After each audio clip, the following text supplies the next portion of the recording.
Bienvenidos, hermanos, a un nuevo estudio, a un nuevo tema que esperamos en Dios enriquezca nuestra vida espiritual, retomando las armas de la luz, la espada de dos filos que nos conduce a ganar las victorias en Jesús.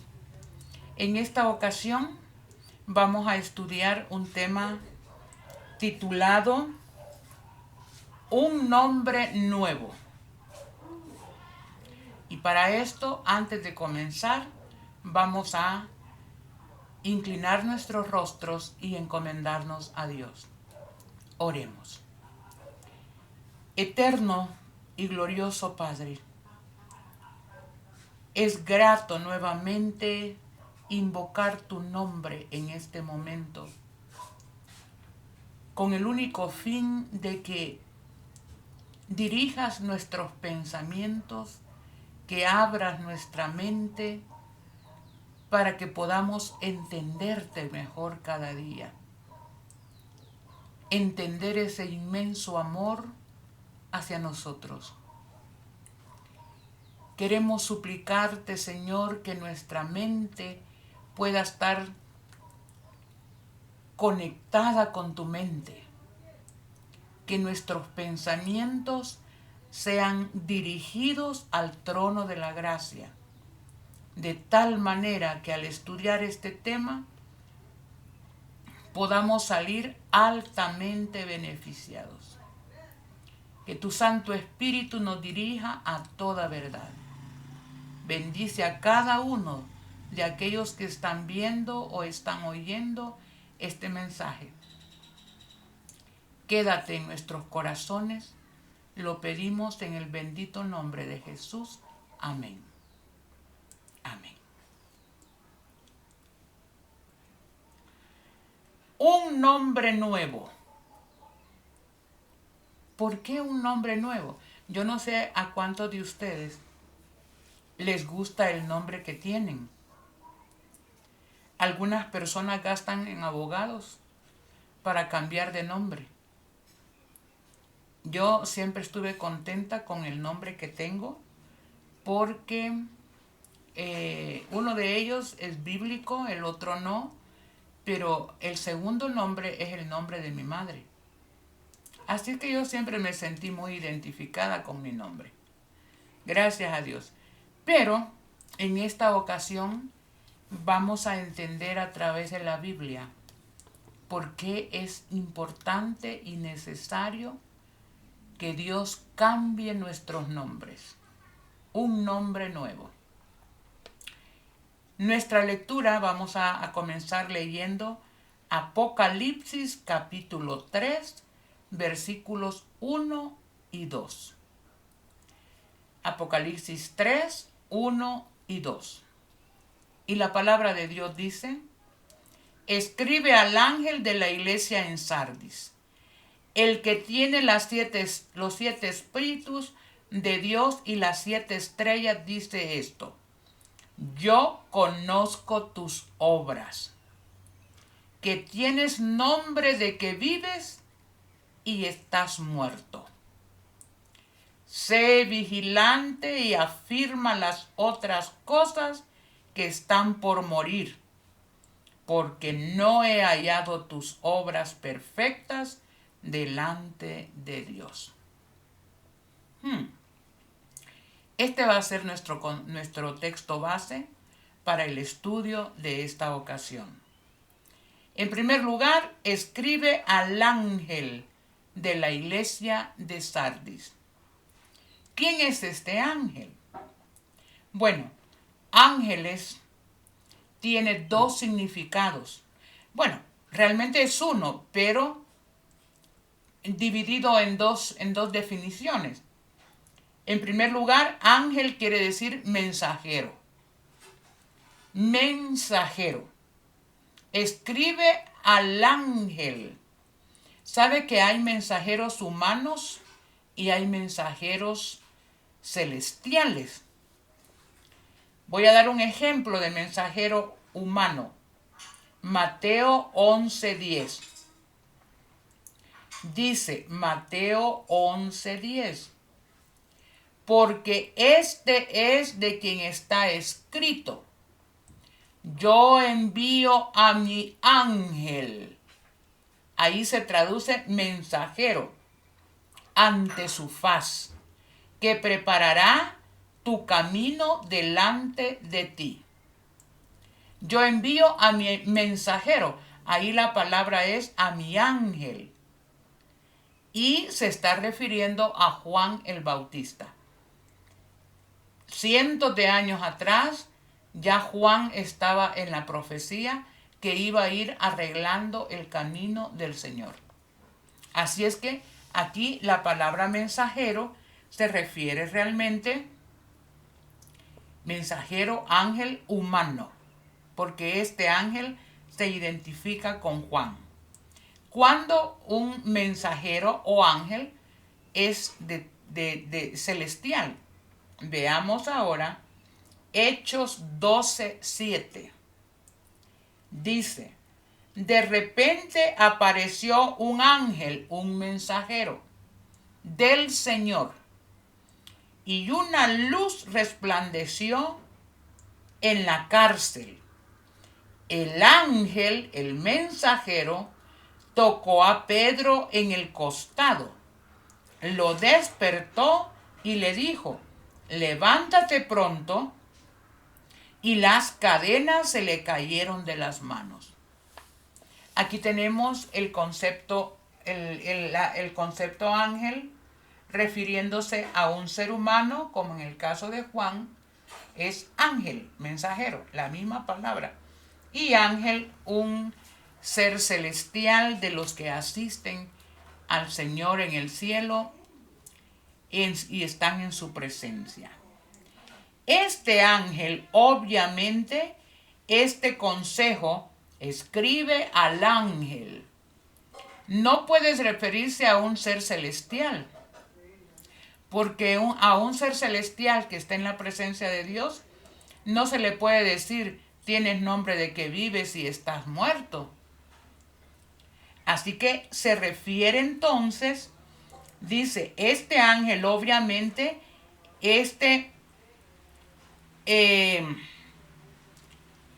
es un ángel humano. ¿Realmente quién es? En el libro Obreros Evangélicos dice, Obreros Evangélicos, página 13 y 14. Los ministros de Dios están simbolizados por las 7 estrellas, según Apocalipsis 1:20. Apocalipsis 1:20 dice: el misterio de las 7 estrellas que viste en mi mano derecha.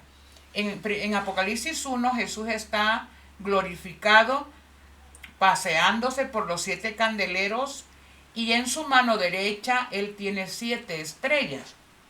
Y dice: las estrellas que viste en mi mano derecha, y de los 7 candeleros de oro, es el misterio. Las 7 estrellas son los ángeles de las 7 iglesias, y los 7 candeleros son las 7 iglesias. O sea, las estrellas que tiene en la mano Jesús, simbólicamente, también son los 7 ángeles. Ahora, ¿quiénes son estos 7 ángeles?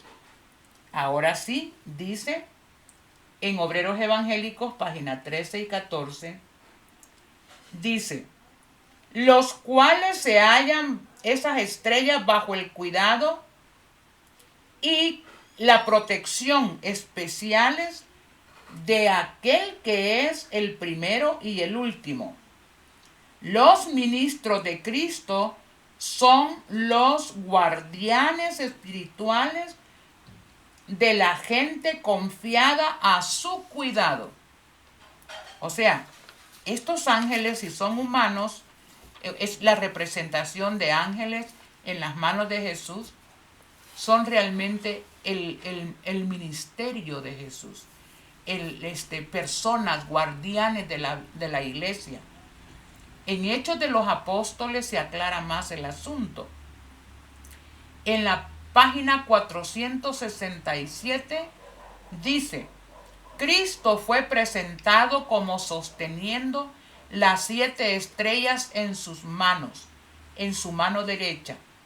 Esto nos asegura que ninguna iglesia que sea fiel a su cometido necesita temer de la destrucción, porque ninguna estrella que tiene la protección del Omnipotente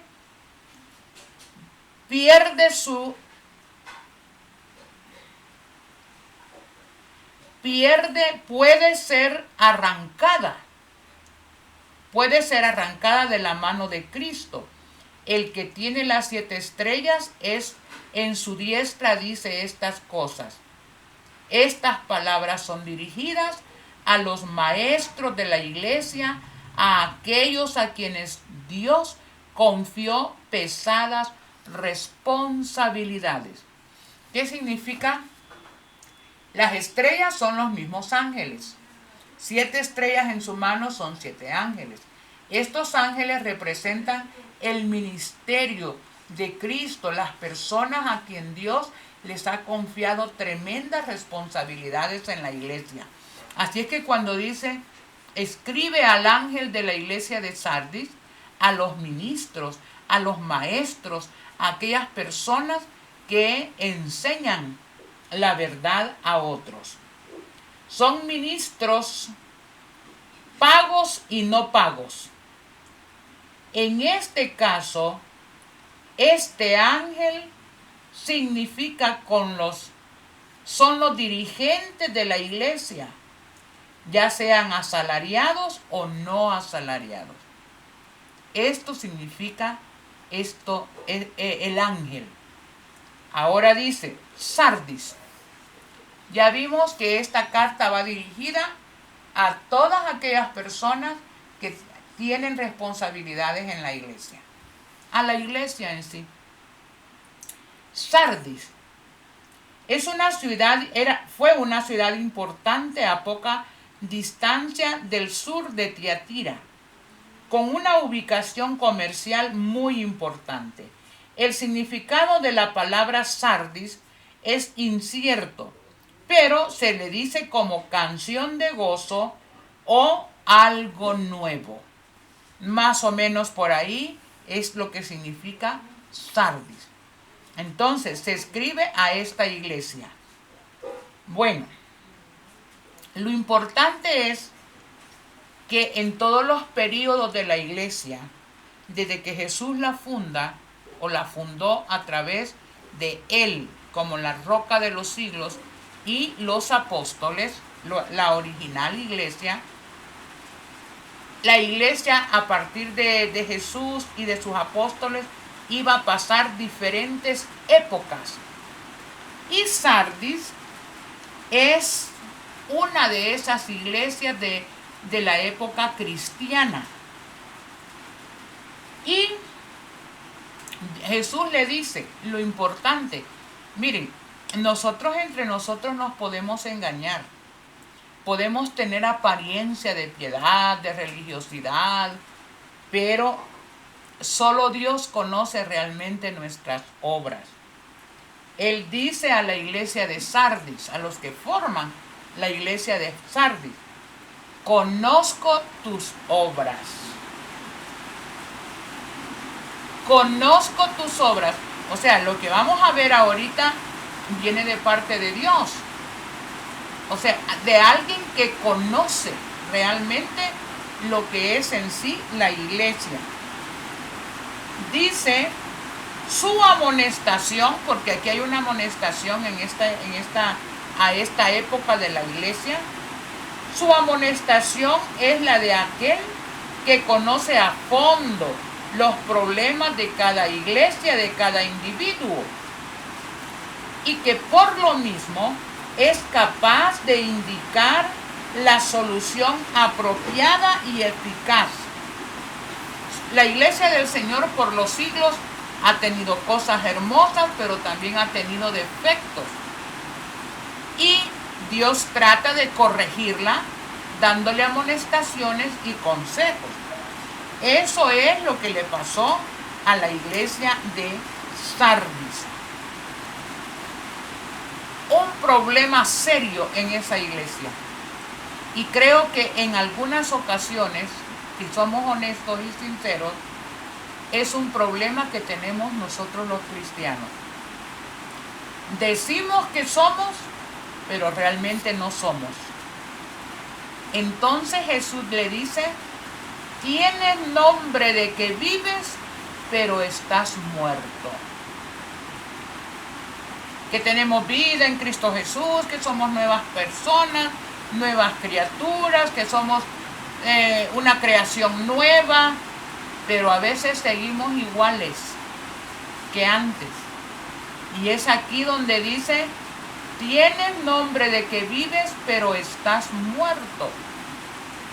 Quiero que recapacitemos un poquitito en lo que significa nombre. Si vamos al diccionario, ¿qué es nombre? Dice fama, opinión, reputación o crédito. Dice, ese es un nombre de fama, de buena reputación, de fama, de opinión. Alguien que es de renombre, pues, ¿verdad? Como decir, ¿qué les puedo decir? Yo les menciono en este momento Bill Gates, el creador de software, de software. Inmediatamente ese hombre se ha hecho famoso de la noche al día. Y ustedes sabrán qué tanto se dice de él. Bill Gates. Eso es nombre, fama, reputación. ¿Qué más es nombre? Nombre significa autoridad, poder, virtud, con que uno ejecuta una cosa por otro, como si este mismo lo hiciera. Por ejemplo, el nombre. En algunas ocasiones hay personas que se casan por poder. Digamos, la persona con quien se va a casar, digamos que vive en Canadá, por decirle algo, un hombre, pero no puede venir a su boda con su esposa. Entonces él hace un poder para que le manda a alguien que a nombre de él tome por esposa a su esposa. Eso es casarse por poder, ¿verdad? Por nombre, él designa poder. Pero también nombre significa bíblicamente carácter. Tiene que ver con carácter. Mire pues, vamos a ver un ejemplo. Nosotros conocemos la historia, me imagino que la mayoría puede conocerlo, la historia de Jacob. Jacob significa, Jacob fue puesto porque el carácter fue acuñado por Dios y dice que Jacob significa engañador, suplantador, mentiroso, usurpador. Y nosotros leemos que él hizo gala a ese nombre porque le quitó y usurpó la primogenitura de su hermano gemelo mayor, Esaú. Entonces, el nombre de este hombre significaba, o sea que cuando llamaban, Jacob, venga para acá, lo que le estaban diciendo, según la traducción, es usurpador, mentiroso, ven para acá. Antes los nombres se ponían en base a cualidades. Su hermano mayor de Jacob fue el que le fue quitada la primogenitura cuando Jacob engañó a su padre. Lo vamos a estudiar un poco más adelante. Vaya, otro ejemplo. Resulta que David andaba huyendo de Saúl, del rey Saúl, porque lo buscaba para matarlo. Y en una ocasión llevaba mucho tiempo fuera, luchando, tenían hambre él y sus hombres, y llegaron al lugar, a la hacienda de Nabal. Y David le mandó a decir, danos de comer, tenemos hambre. Y Nabal dijo, ¿y este quién es? ¿Por qué tengo que estarlo manteniendo yo? Y David se enfureció y le dijo a los hombres, bajemos y matémoslo, ¿verdad? Entonces, su mujer escuchó a Abigail. Y sabiamente esta mujer aparejó animales cargados de comida para llevarles y evitar una matanza. Entonces Abigail, cuando se encontró con David, le dice, no hagas caso de mi señor, de ese hombre brusco, Nabal, porque conforme a su nombre, así es él. Se llama Nabal, que significa insensato. A nadie le vayan a poner Nabal ustedes. Insensatos. Y la insensatez está con él. Yo, tu sierva, no vi a los jóvenes que mandaste, pero aquí te traigo comida. ¿Se dan cuenta? Nabal, ¿qué significa? Insensatez. Y dice ella, conforme a su nombre, así es él. Nombre aquí significa reputación. Esta iglesia de Sardis existió en la historia en la época desde 1517 a 1755. Y esta iglesia se caracterizó por la hipocresía. No era lo que aparentaba ser. Qué tremendo, hermano. Yo conozco tus obras. Tienes nombre de que vives y estás muerto. ¿Sabían ustedes que en esa época la iglesia de Sardis representa un periodo de la iglesia cristiana, decimos desde 1517 a 1755? ¿Saben que esta fue la iglesia que se opuso al papado en la Edad Media? El papado mató más de 70 millones de cristianos en la Edad Media, pero empezó a surgir esta nueva iglesia en la época de los protestantes. Martín Lutero y muchos otros protestantes se oponían a todo lo que la iglesia católica hacía y enseñaba, porque no enseñaban conforme a la Biblia. Por eso se le conoce como la iglesia de la protestante. El problema fue que dijeron, no queremos nada con la iglesia católica. Nosotros tenemos la Biblia, somos salvos por gracia, no tenemos que pagar indulgencias. Y entonces, hermanos, esta iglesia protestó. Pero el problema fue que se quedó con la protesta, pero muy pronto empezó a actuar exactamente igual que la iglesia católica romana.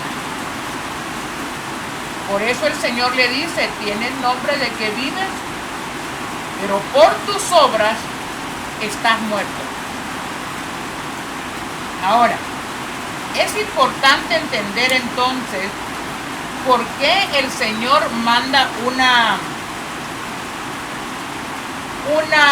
¿qué podíamos decir? Una amonestación tan tremenda. Tienes nombre de que vives, pero estás muerto. Hacían profesión de salvación, pero realmente estaban muy alejados de la salvación. Si el que vive, conoce la situación de su iglesia, yo conozco tus obras, que tienes nombre de que vives y estás muerto. Delante de Dios nada vale la apariencia, hermanos. la apariencia exterior, darme en el pecho, ay, mi rey vive, mi Dios vive, pero yo estoy a veces desobedeciendo sus mandamientos. Delante de Dios, dice, delante de Dios, Él dice, yo conozco tus obras. Tienes nombre de que vives, pero estás muerto. Delante de Dios no vale la apariencia exterior. Las ceremonias externas de la religión son absolutamente inútiles si falta el amor de Dios en el alma y la obediencia a sus mandamientos. Dicen, ustedes me dicen Señor, Señor, pero no hacen lo que yo digo. No todo el que me dice Señor, Señor entrará en el reino de los cielos, sino aquel que hace lo que mi Padre que está en los cielos pide, su voluntad.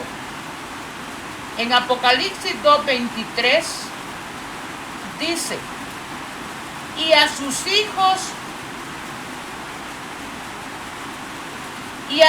hijos heriré de muerte.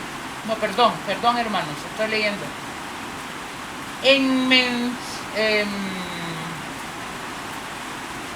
El discernimiento manifestado por Cristo hacia esa iglesia es una amonestación, pero con fines de salvar. No es una amonestación, hermanos. Un padre se la da a un hijo, a una hija, pero es por su bien.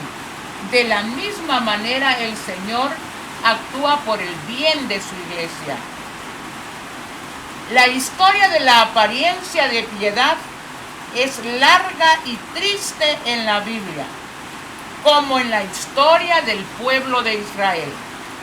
Mire que aunque Dios ha guiado a un pueblo, pero ese pueblo muchas veces lo deja al Señor, como quien dice, burlado, porque se aferra a las formas de religión, pero no a la práctica de los principios religiosos que Dios le ha dado.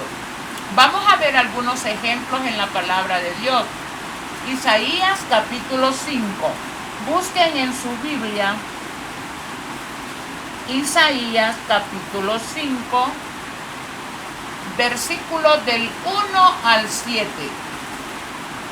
Vamos a ver, el problema de la apariencia religiosa, de la apariencia de piedad, de tener un nombre que parece que tiene vida, pero realmente espiritualmente está muerto, es una experiencia que el pueblo de Dios siempre tuvo que enfrentar. Dice Isaías capítulo 5, versículos, dije, del 1 al 7.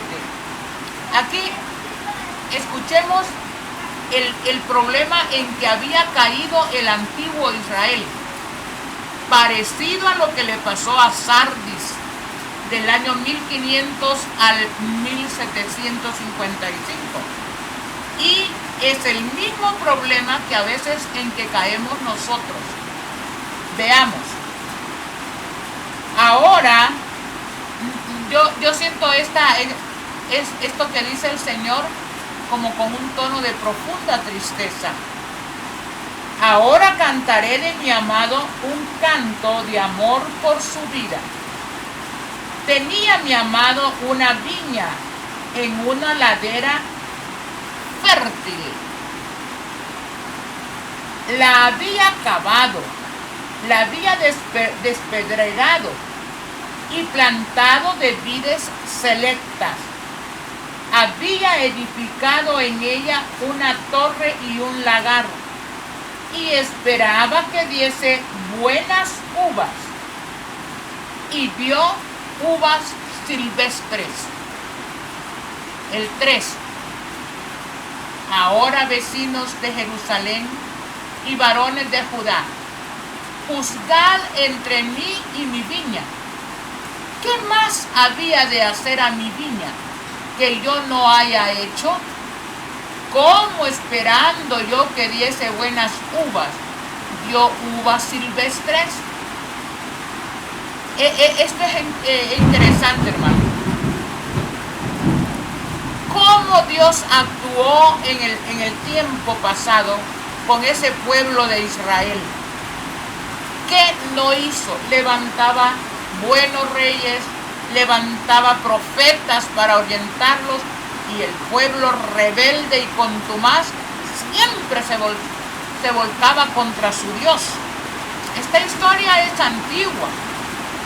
¿Será que nosotros somos diferentes ahora? Ahora, miren lo que determinó hacer el dueño de la viña. Ahora os diré lo que haré a mi viña. Le quitaré su vallado para que sea consumida, y derribaré su cerca para que sea hollada. La abandonaré para que no sea podada ni cavada. Perdón. Ni cavada y crezcan cardos y espinas. Y aún a las nubes mandaré que no derramen lluvia sobre ella. La viña del Señor Todopoderoso es la casa de Israel, la iglesia. Esperaba juicio y hubo asesinato, justicia y hubo clamor. Pero era el pueblo de Dios, era la viña del Señor. Igual pasó en la época de la iglesia protestante. Esperaba, tiene su nombre, pero la verdad, pareciera con un nombre de vivo, pero realmente sus obras demostraban que tenía sus obras muertas. Miren qué más dice el Señor. Isaías 11, 10 al 15. Ahí cerquita. Es que el problema siempre ha sido el mismo, hermanos. Tiene el nombre de que vives, pero realmente tus obras dicen que estás muerto. Dice Isaías 11, 10. Dice,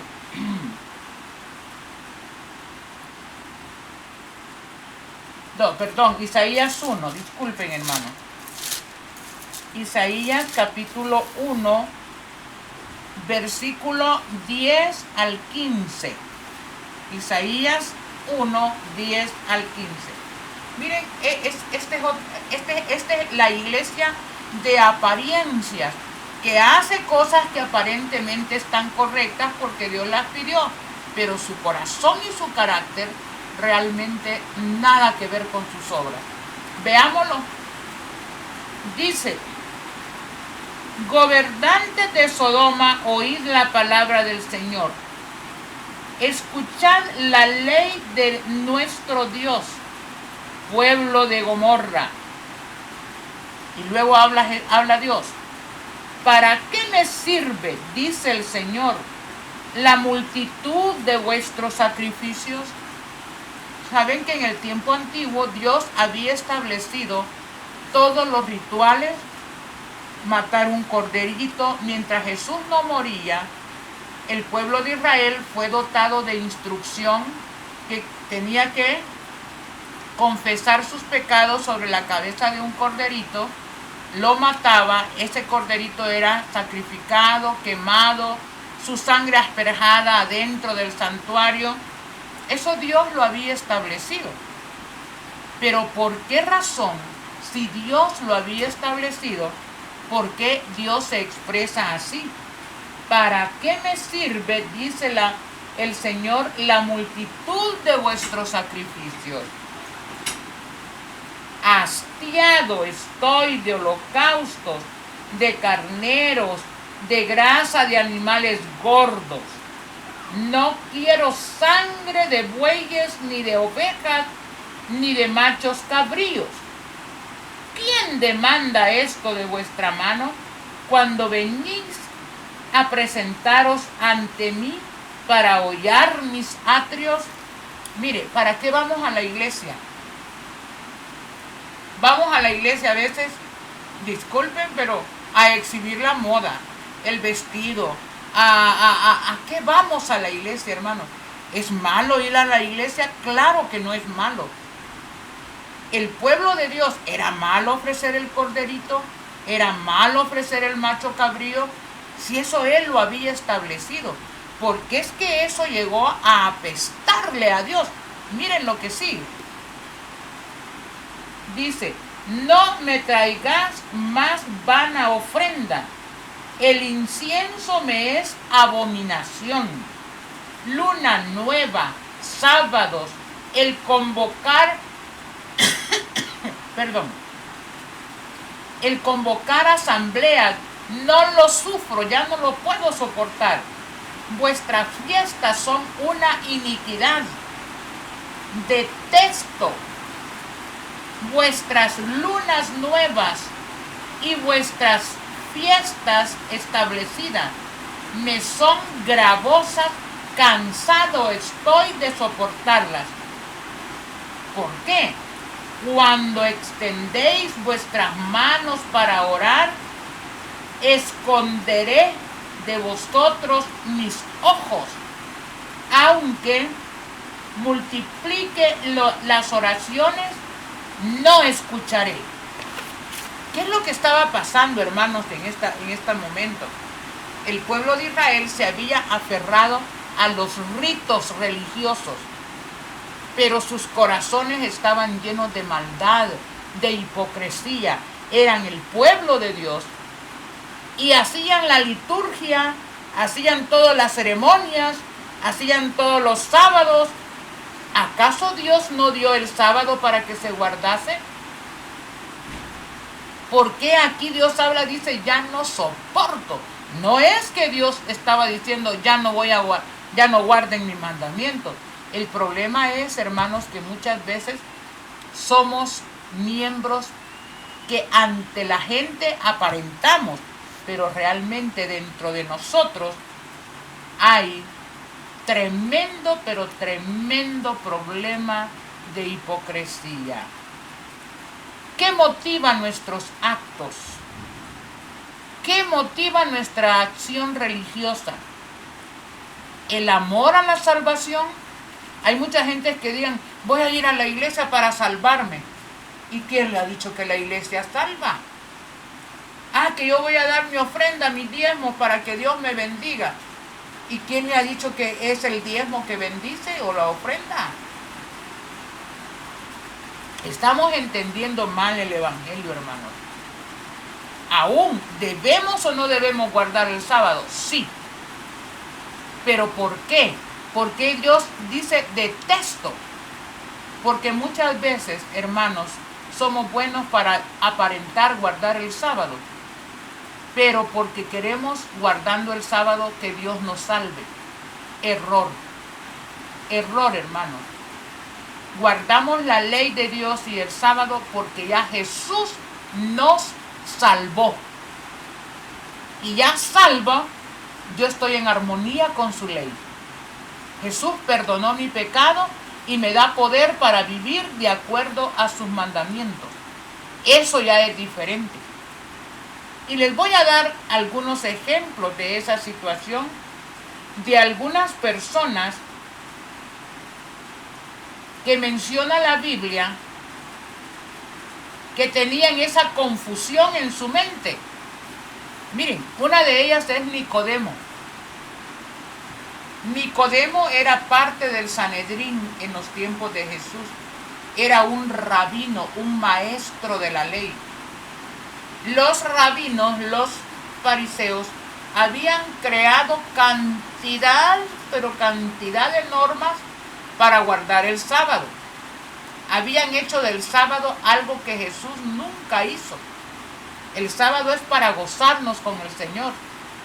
Pero los fariseos, si un hermano de ellos, un familiar o una persona, estaba a 2 kilómetros ahí tirado, ellos habían determinado que no podían irlo a ayudar porque no podían caminar 2 kilómetros en sábado. Mire, una sarta de cosas. Y a Jesús, ¿cómo lo vemos guardar el sábado? No comprando, no trabajando, no yendo a hacer negocios, no. ¿Cuál era el trabajo de Jesús en sábado? Lícito es hacer bien en el día sábado. Entonces, pero llega el momento, hermanos, en que Nicodemo era un maestro de esos. Y cuando oyó la fama de Jesús, algo ardió en su corazón. Y fue en la noche para que no lo vieran, para quedar bien con Jesús, buscando la salvación y quedar bien con el Sanedrín. Pero a veces no se puede, hermanos. Y llegó de noche y tocó la puerta y Jesús dice, y sale y le dice, maestro bueno, ¿qué bien haré para heredar la vida eterna? Jesús le dice, mira, mi hijito, tú aparentemente eres de los mejores religiosos de Jerusalén, pero te es necesario nacer otra vez. ¿Qué? ¿Sí? Es necesario nacer de agua y del Espíritu. ¿Qué le estaba diciendo? Tu religión, aunque está llena de cosas prácticas buenas, pero con el motivo equivocado.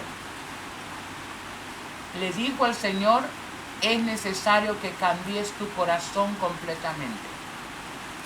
Tremendo, hermanos. Otro fue el joven rico.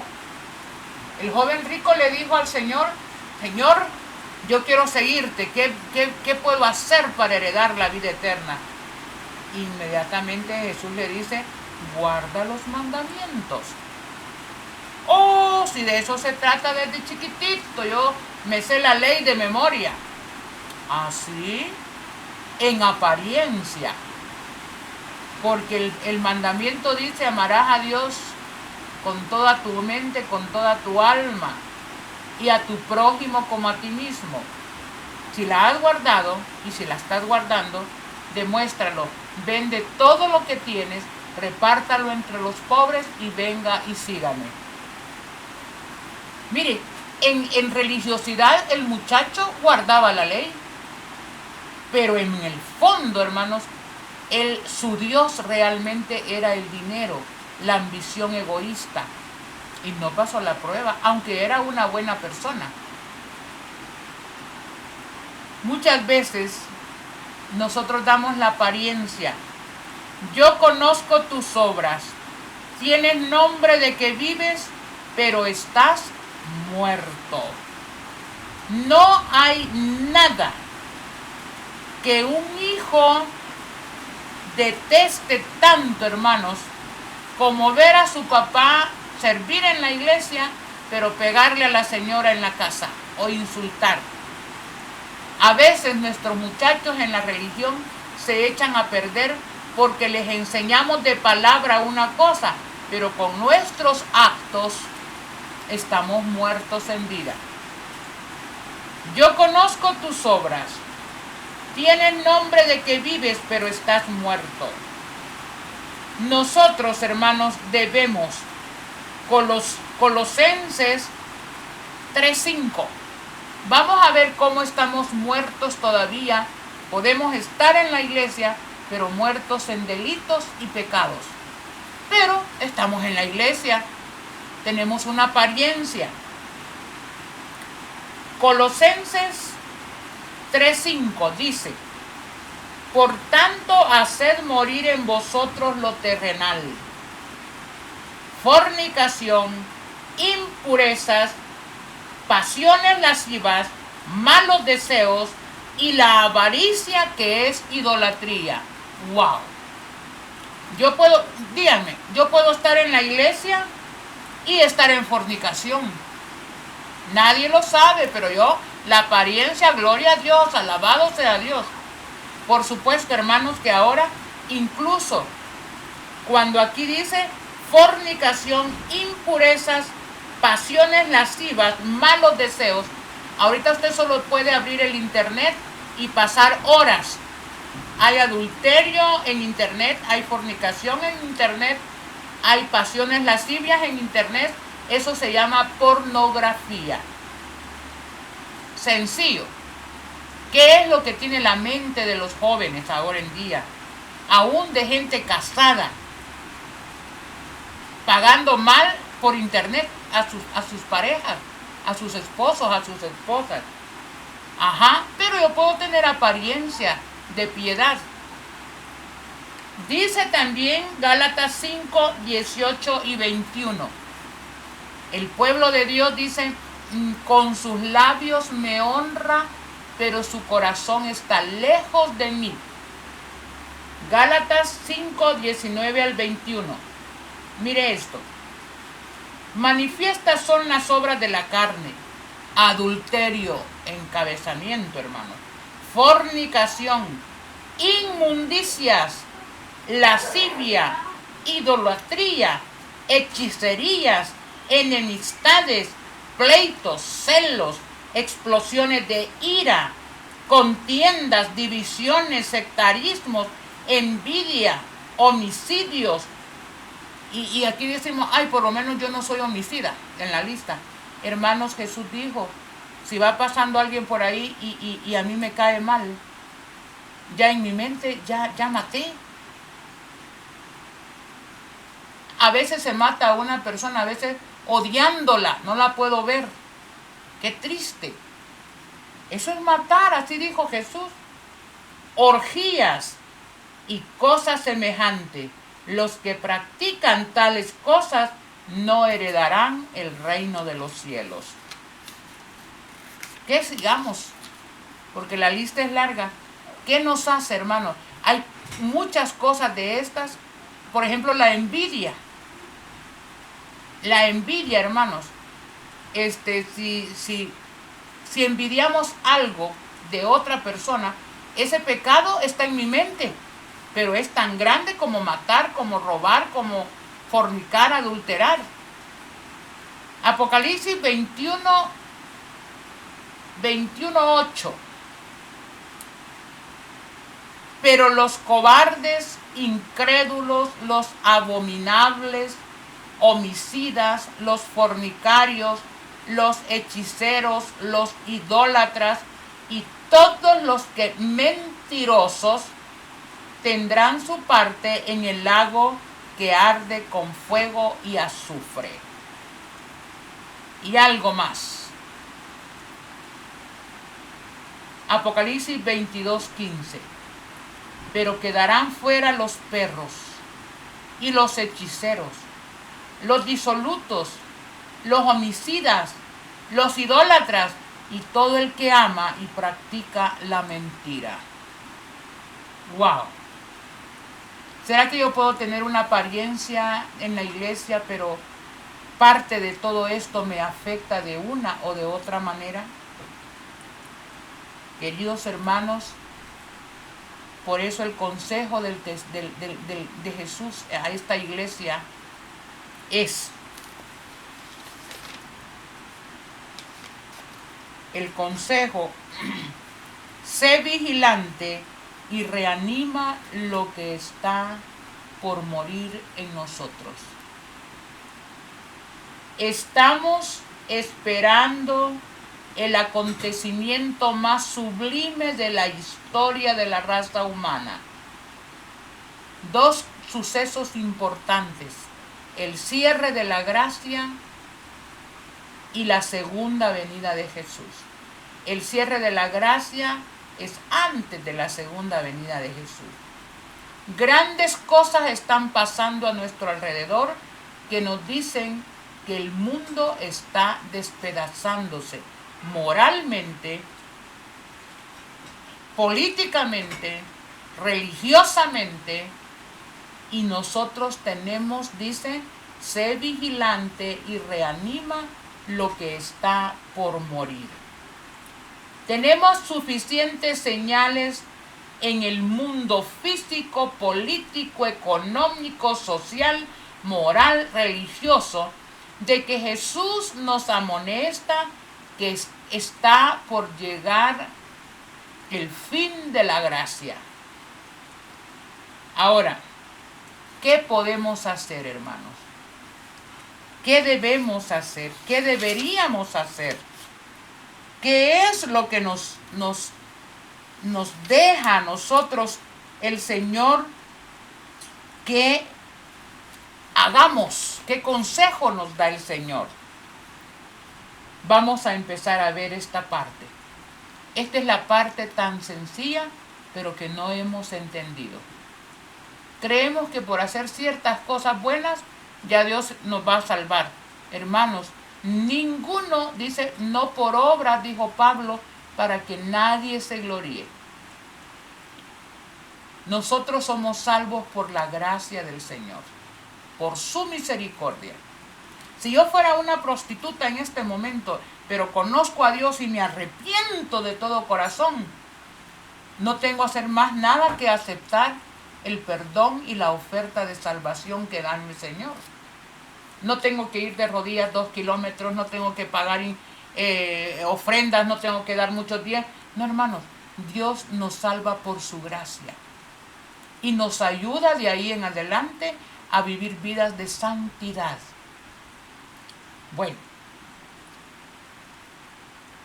¿cuál es la clave para tener realmente, qué podríamos decir, una experiencia viva con Jesús? Vamos a ir a San Juan, capítulo 15, del 1 al 6.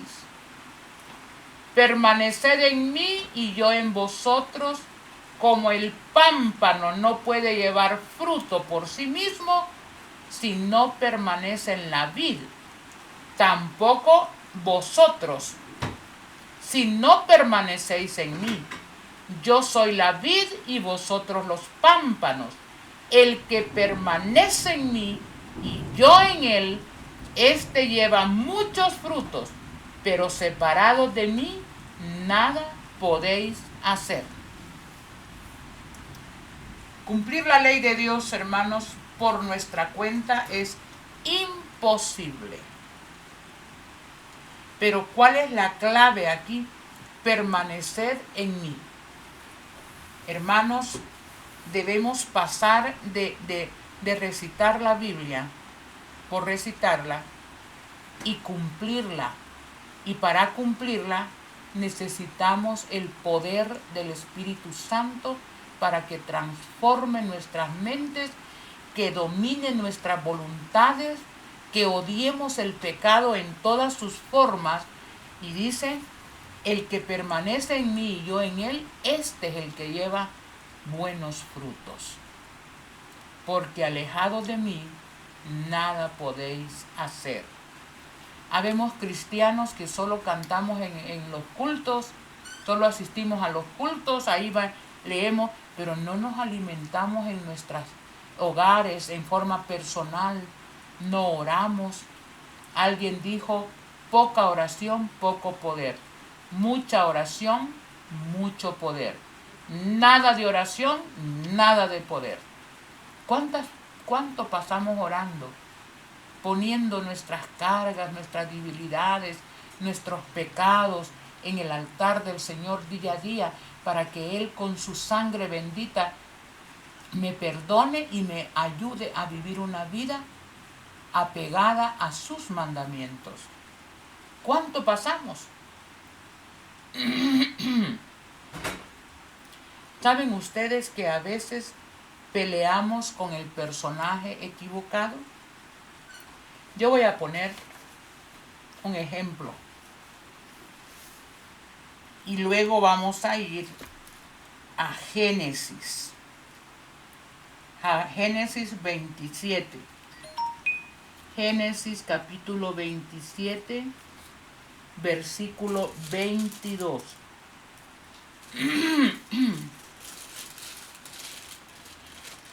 Génesis capítulo 27, 27:32. Vaya. Voy a poner un ejemplo bastante sencillo. El niño le dice a su papi, papi, ¿puedo ir a jugar a la calle? Pelota con mis amiguitos. Vaya, hijo, tenga cuidado. Y se va el niñito póngale que tiene unos 7, 8 años el niño. Se pone a jugar con otros niñitos ahí. El niñito, jugando pelota, le da un pelotazo a un niño de 15 años en la cara. Y el niño de 15 años se molesta. Y viene y le da el empujón al niñito de 7 o de 8 años. Y le da un empujón y lo avienta por allá. ¿Está pareja esa pleito, hermanos? Un niño de 15 años pegando y empujando a un niño de 8 años. El niño sale llorando, golpeadito, raspadito, y le va a decir a su papi, papi, este niño me pegó. Ahora viene el papá del niño y va a arreglar la situación. Y ahora está, hey, ¿por qué le pegaste al niño? Ajá, ¿cómo está el pleito ahora? ¿Cómo está el pleito ahora, hermano? Está, ahora, ¿quién tendría la ventaja para ganar ahora? En un pleito, si se diera. El papá del niño de 7, 8 años. Fíjense que nosotros, hermanos, estamos peleando con el personaje equivocado. Estamos peleando con el personaje equivocado, hermanos. ¿Saben ustedes quién era Satanás en el cielo? De los seres creados era el más elevado, el más hermoso, el más inteligente, el más poderoso de los seres creados. Nada podía ser igual a Dios, pero el personaje en sí era el más encumbrado de los seres creados en el cielo. El que comandaba las huestes angelicales. Ese ángel fue lanzado a la tierra. Ese ángel es el que se opone contra Dios. Ese ángel es el que se trajo la tercera parte de los seres creados del cielo y son los que tientan, son los que tienen dominado este planeta, hermanos. Y yo, sin oración, sin estudiar la palabra de Dios, sin consagrarme día a día a Dios, salgo a pelear con Satanás, hermanos. Hay una parte del espíritu de profecía que dice que en el tiempo del fin, el poder de Satanás será 10 veces mayor de lo que ha tenido en los años anteriores. Nosotros creemos que podemos, póngale que yo tengo el problema de la mentira, vamos a decir. Y al ratito yo estoy echándome la mentira. Yo digo, no, ya sé que los que mientan no van a entrar al reino de los cielos. Hoy este día sí, le prometo a Dios que no voy a mentir. Pero me levanté, no tuve tiempo de orar, no tuve tiempo de estudiar, no tuve tiempo de platicar con mi Dios. Me levanto y yo solita voy a ir a enfrentar a Satanás. Y mire, Satanás pone las tentaciones porque Él nos pasa vigilando y sabe cuáles son nuestros puntos de debilidad. Y ahí nos ataca y ¡pum! Caemos. Peleamos con el personaje equivocado. Tenemos que acudir a nuestro Padre Celestial para que Él pelee por nosotros, para que Él nos cambie la naturaleza pecaminosa y nos bendiga con su bendito carácter. Estamos perdiendo. Fíjense que voy a contarle, yo les voy a dar por el tiempo la lectura bíblica. Lean por favor todo el capítulo 27.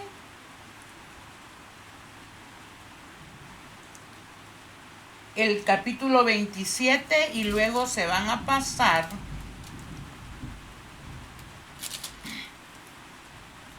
al capítulo... Miren, estos son capítulos largos, pero se pasan al capítulo 32. Lean toda la historia de Jacob. Yo se las voy a narrar. Jacob engañó a su padre. Se hizo pasar por Esaú, su hermano, para que el padre le diera la bendición de la primogenitura. Es increíble, y voy a los minutos que me quedan, voy a decirles que pudo engañar a su padre. Y él pudo salir huyendo de su hermano Esaú cuando se dio cuenta que le había quitado la bendición de la primogenitura. Esaú salió para buscar a su hermano y matarlo. Su mamá le aconsejó: vete a la tierra de mi hermano allá, Labán, y allá él te va a ayudar y allá te estás. Después de más de 22 años de estar allá, en primer lugar fue engañado, hermanos. O sea, es que mire, cuando nosotros tenemos el pecado, el mismo pecado se repite, se revierte contra nosotros mismos. Así como él engañó a su padre, fue engañado 2 veces. Por fin logró tener su familia, y él dijo, Dios le indicó: regresa. Hay algo que dejaste pendiente allá y lo vas a ir a arreglar. Y él agarró su familia y regresó a casa de sus padres. Ya Isaac había muerto, también su madre, pero estaba vivito Esaú. Él sabía que él había hecho gran daño al hacer este gran engaño, y eso quebrantaba su corazón. Él amaba a Dios, pero hermanos, a veces el amar a Dios necesitamos realmente arreglar las cosas con Dios y tratar de recuperar el daño que hicimos. Y esto fue lo que hizo.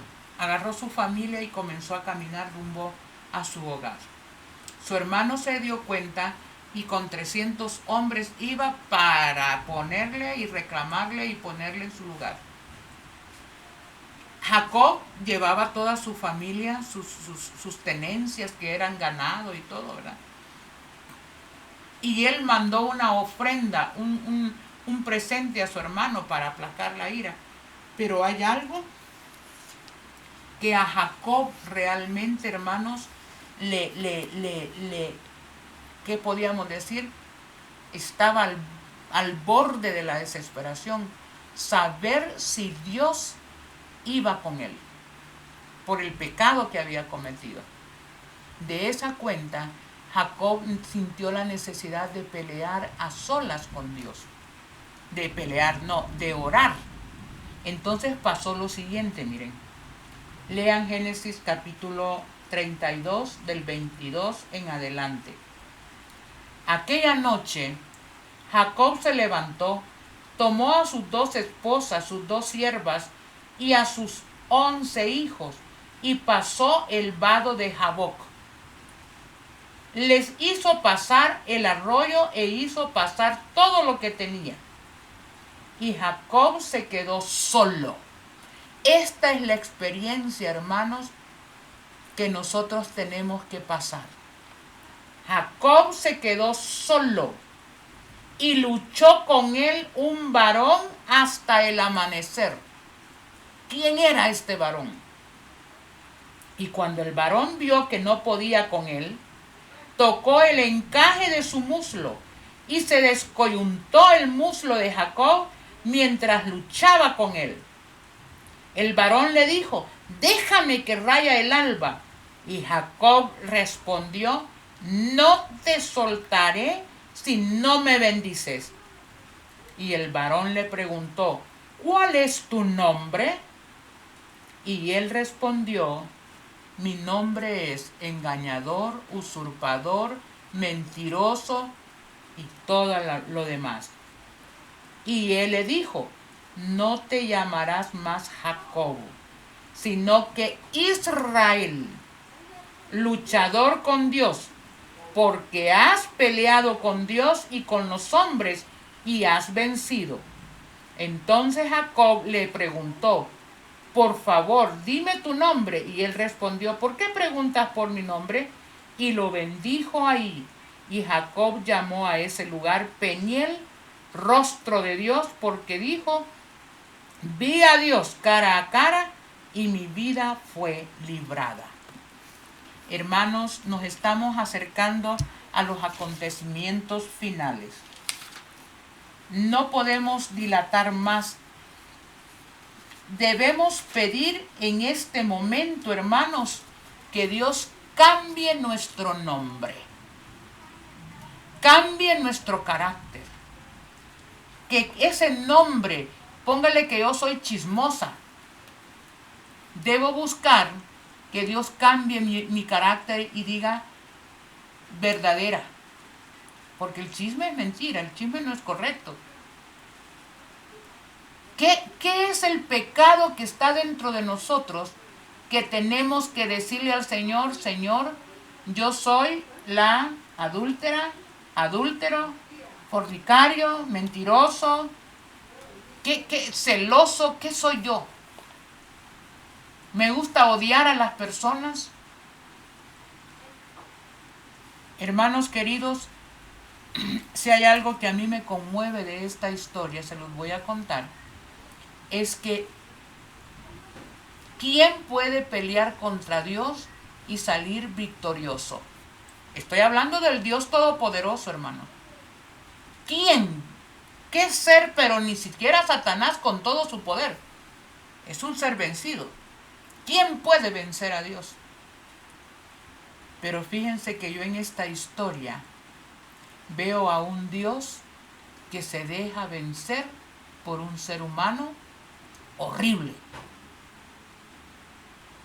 En el libro Patriarcas y Profetas dice que cuando Dios le dijo, suéltame que se raya el alba, y él le dijo, no te voy a soltar hasta que me hayas bendecido. ¿Sabe qué le quería decir? No te voy a soltar hasta que no me perdones y transformes mi vida, mi carácter, mi nombre. La sierva de Dios dice que si él hubiera pronunciado esas palabras con un poquitito de orgullo, hubiera sido fulminado. Y por eso el ángel Jesús le preguntó, ¿cuál es tu nombre? De repente que en este tema Dios te está preguntando, mi querido hermano, amigo, ¿cuál es tu pecado? ¿Cuál es tu problema? ¿Cuál es esa parte que no puedes vencer? Dime. Y entonces tendría yo que decirle, bueno, yo soy la mentirosa, yo soy la que odia, yo soy la que pienso mal de las personas, yo soy, hermanos, Dios para cambiarnos necesita que le expresemos qué es lo que realmente somos. Porque hasta aquí hemos llevado el nombre de que estamos vivos, pero realmente estamos muertos en delitos y pecados. Y el Señor, antes de seguir enfrentando los acontecimientos finales, necesitamos el perdón de Dios, necesitamos una transformación de Dios en nuestras vidas. Si usted está peleando con Satanás, está peleando equivocadamente. Usted tiene que pelear con Dios. ¿Y cuál es el pleito? No te voy a soltar. No voy a dejar de orar sobre mis problemas. No voy a dejar de orar sobre mi situación difícil. No voy a dejar de orar sobre mis pecados, mis debilidades. No te voy a soltar hasta que yo confiese todo y tú transformes mi vida. Miren, si hay algo que a mí me fascina de esta historia, es ver, porque le dijo el Señor, porque has peleado con Dios, eso significa Israel, has peleado con Dios y has vencido. ¿Venció a Dios Jacob? ¿Cómo? Al corazón contrito y humillado, no desprecias tú, Señor. Tenemos, hermanos, que ir urgentemente a Jesús. Para terminar, yo quiero leer 2 promesas. Apocalipsis 3:5. Escuchen esto. Al que venza. ¿A quién tenemos que vencer? A través de nuestra humildad, confesión del pecado, y darle nuestro corazón al Señor para que transforme nuestras vidas y nos haga vivir de acuerdo a su santa ley. Al que venza será vestido de ropas blancas. Qué hermosa promesa. Y no borraré su nombre del libro de la vida. Segunda promesa. Nuestros nombres estarán escritos en el libro de la vida del Cordero. Y confesaré su nombre ante mi Padre y ante sus ángeles. ¿Queremos esta promesa, hermanos? ¿A quién va a vencer en este día? Venza, oh Dios, venza con fortaleza, hermano. Dedique tiempo a estar a solas con Dios como Jacob. Luche por no separarse de Él. Luche por decirle realmente cuál es su nombre o sus nombres que usted tiene. Y de esa cuenta el Señor lo hará vencedor. La otra promesa, Apocalipsis 2:17. El que tiene oído, oiga lo que el Espíritu dice a las iglesias. Al que venza, le daré del maná escondido.